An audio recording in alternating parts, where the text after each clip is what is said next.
สบายดีเนาะน้องๆนักศึกษาหรือว่าผู้ที่สนใจที่จะเรียนโปรแกรมการแบบโปรแกรม AutoCAD นี้เองเนาะซึ่งว่าในยุคปัจจุบันนี้แม้นมีความนิยมในการใช้โปรแกรม AutoCAD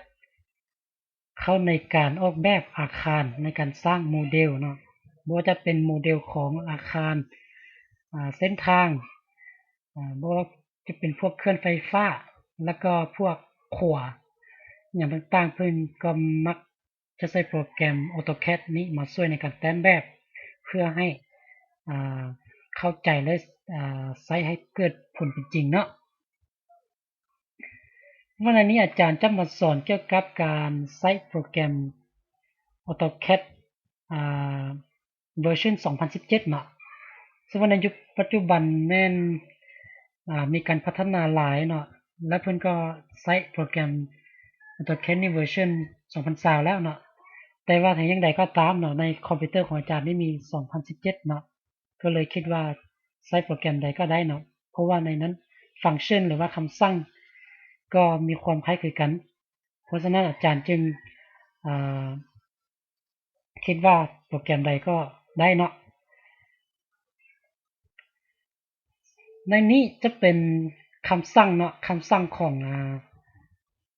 โปรแกรม AutoCAD เนาะส่วนหลายมันเพิ่นมักจะใช้คำสั่งเนาะตัวอย่างจะมีคำสั่งย่อและคำสั่งเต็มเนาะคำสั่งย่อเป็น 3A เนาะ 3A เป็น 3D array เนาะ3 array นะมันจะมีหลายๆคำสั่งให้เรานำใช้เนาะ แต่ตัวคำสั่งนี้เราต้องอาศัยในการจื้อเอาเนาะที่สำคัญเนาะในการนำใช้โปรแกรม AutoCAD นี้บ่แม่นง่ายเนาะอ่าต้องได้ศึกษาลงลึกเกี่ยวกับหัวใจของการออกแบบและการแต้มแบบเนาะบ่แม่นว่าโปรแกรมสิสอนเราแต้มเนาะเราต้องเข้าใจหลักการและก็จินตนาการที่เราจะแต้มนั้นจึงจะสามารถนำใช้ได้เกิดผลเป็นจริงเด้อ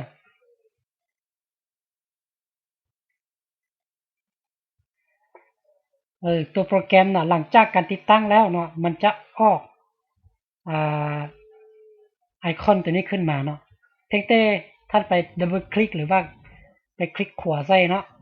แล้วไปคลิกคำว่า Open เนาะหลังจากติดตั้งแล้วเนาะมันจะปรากฏตัวนี้กับปรากฏตัวนี้แล้วก็ตัวนี้เนาะสามไอคอนนี้นะแต่ที่จริงแล้วเราใช้ตัวนี้เนาะไปเปิดตัวนี้ถ้าหากว่านักศึกษาเนาะผู้ใดสนใจในการสอนที่จริงเนาะอาจารย์ก็มีการเปิดสอนอยู่ศูนย์โรงเรียน ควสเนาะอยู่คณะวิศวกรรมศาสตร์เนาะและอาจารย์ก็เคยสอนจบไปหลายรุ่นแล้วก็หวังว่าเขาเจ้าจะนำใช้ความรู้หรือว่าอ่านำใช้โปรแกรมนี้เป็นเนาะแล้วก็ไปแต้มแบบให้ได้ตามความต้องการเนาะต้องได้รอท่าจักหน้อยเพราะว่าโปรแกรมค่อนข้างที่จะนักกว่าโปรแกรมอื่นเนาะต้องได้รอท่าจักหน้อยก่อนในนี้อาจารย์จะสอนเกี่ยวกับพื้นฐานจนถึงขั้นเชี่ยวชาญเนาะ จนถึงว่าสามารถออกแบบได้เงิน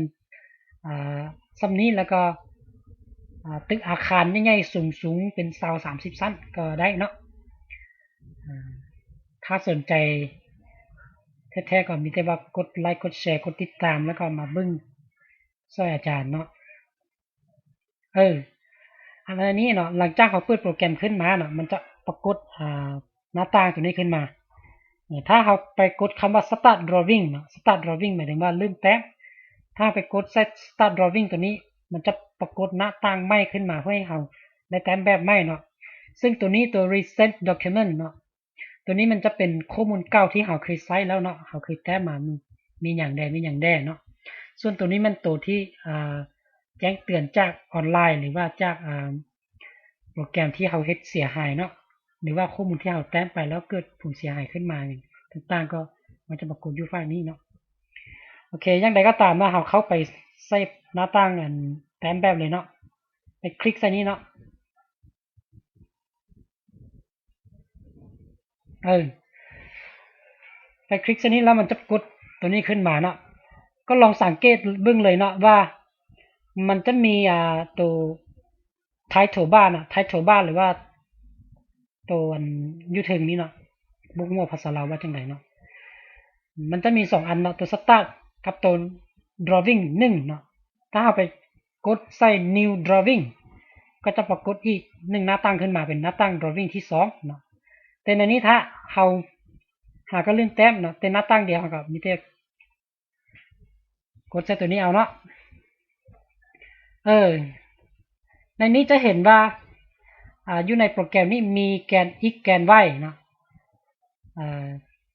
อันนี้หมายถึงบวก x หมายถึงบวก y หมายถึงบวก x เนาะไปทางนี้ก็ถือว่าลบ x ไปทางลุ่มก็ถือว่าลบ y เนาะแล้วที่สำคัญครับมาสังเกตอยู่ตัวนี้เนาะทิศเหนือเนาะทิศตะวันออกทิศตะวันตกทิศตะวันตกเนาะและที่สำคัญทำมาเบิ้งอยู่นี่เนาะทิศเหนือทิศใต้ทิศตะวันออกแล้วก็ทิศตะวันตกเนาะรอเดี๋ยวแป๊บนึงนะจำจีไปเปิด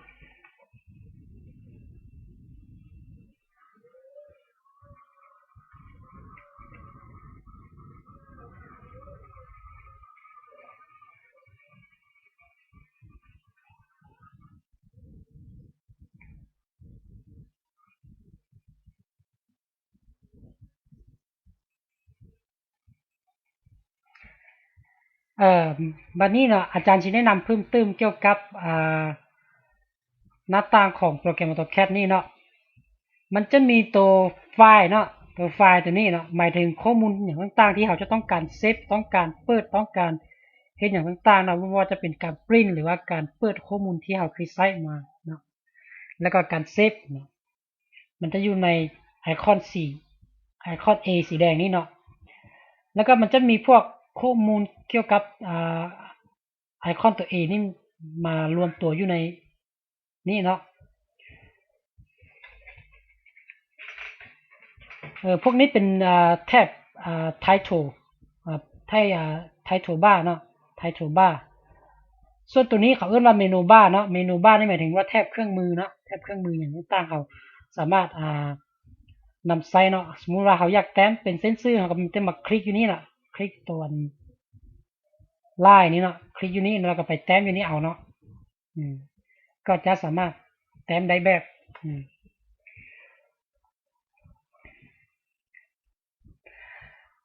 แล้วก็มันจะมีแท็บคำสั่งเนาะแท็บคำสั่งแม่นแท็บอยู่ลุ่มนี้เนาะเขาเรียกว่า command line command line สมมุติว่าเขาแต้มแบบในการนำใช้คำสั่งพวกนี้เนาะในการนำใช้คำสั่งพวกนี้เขาต้องมาเข้าใจโปรแกรมตัวนี้เนาะว่ามันมีการนำใช้คำสั่งหรือว่าเขียนคำสั่งลงไปแล้ว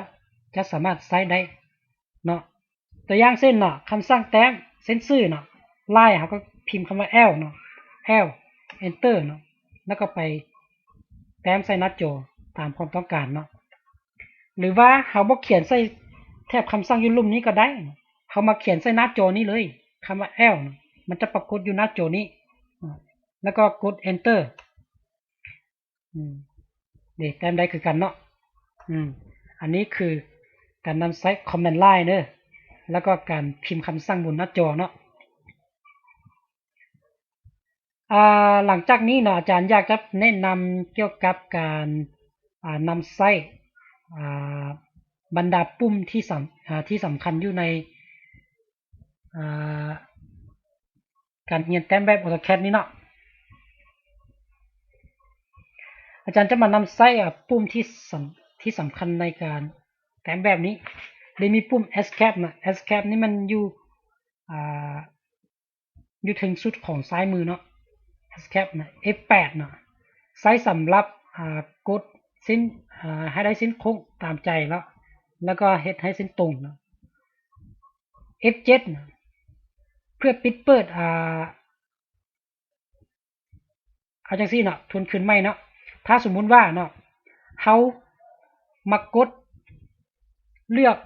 เส้นซื่อตัวนี้เนาะถ้าเฮาอยากยกเลิกเพื่อบ่ให้เลือกเอาเส้นซื่อตัวนี้เฮาก็กดคำว่า escape นะหรือว่าปุ่ม escape ซึ่งว่าเป็นปุ่มนี้เนาะเป็นปุ่มนี้เรามากด escape เลยครับกด escape เลยปึ๊บไหนมันจะหายปั๊บเนาะเลือกแล้วเนาะเห็นอย่างก็บ่ได้ละไหน ถ้าจะเห็นอย่างก็บ่ได้ต้องกดคำว่า escape หรือว่าปุ่ม escape นี่เนาะและอันที่สองมาเนาะอันที่สองมาปุ่ม F8 F8 นี้ก็สำคัญกันเนาะถ้าสมมุติว่าเจ้าแต้มเส้นซื่อเนาะ L เออเส้นโค้งของเจ้าเส้นซื่อของเจ้าสามารถหมุนไปมาตามองศาที่เจ้าต้องการเนาะแต่ถ้าหากว่าเจ้าไปกด F8 ปุ๊บเส้นซื่อเจ้าสิโค้งไปใส่ก็ย่ามันจะเป็นเส้นซื่อตามแกน x แกน y เท่านั้นเนาะหรือว่าทิศเหนือทิศใต้ทิศตะวันออกตะวันตกและตามเส้นตรงเท่านั้นเนาะแต่ถ้ากลับขึ้นไปกด F8 ปุ๊บก็จะสามารถโค้งได้ไปตามใจเนาะดีทีเด้อ F8 เนาะสำคัญเนาะ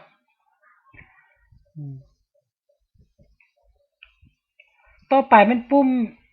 F7 เนาะ F7 ก็คือกันเนาะ F7 มันปุ่มหนึ่งที่สำคัญคือกันใช้ในการควบคุมแต้มเนาะ